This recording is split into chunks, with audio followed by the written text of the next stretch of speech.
Meet Hamad bin Thuwaini. Meet Khalid bin Barghash. Hamad bin Thuwaini is the Sultan of the Sultanate of Zanzibar.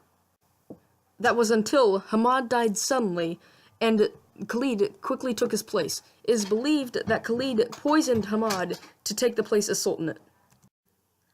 Though that was a problem, as the British currently wanted a man named Hamad bin Muhammad to be the next Sultan, as he conformed more to British ideology at the time. So when the British eventually heard of the Sultan's replacement, they had one thought. Oh no.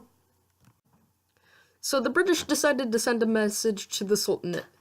Basically, we won't shoot you unless, you stand down.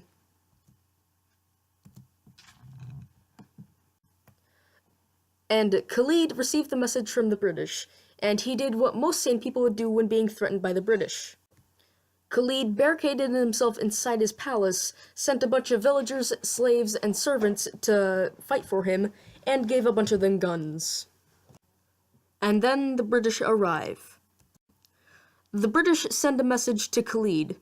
Basically, if you surrender now, we won't shoot you by the time it reaches 9. Khalid didn't answer.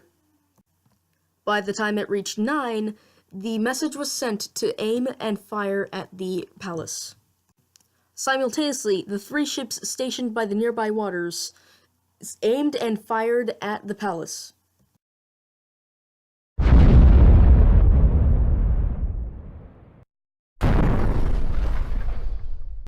From that point on, it's all-out war for about 38 minutes.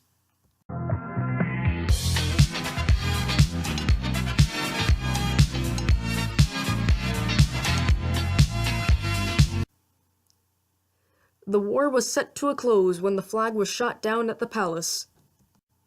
In the aftermath, approximately 500 Zanzibaris had been killed.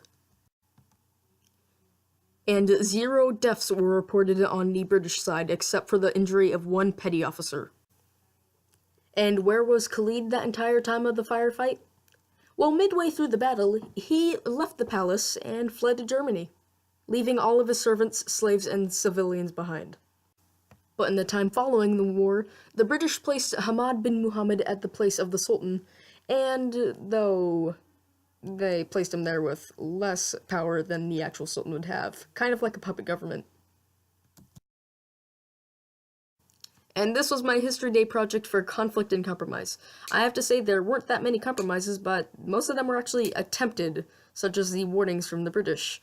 But I'm gonna say I regret choosing the Anglo-Zanzibar War because it's probably the hardest topic to choose for this. And, well, I hope you enjoyed watching.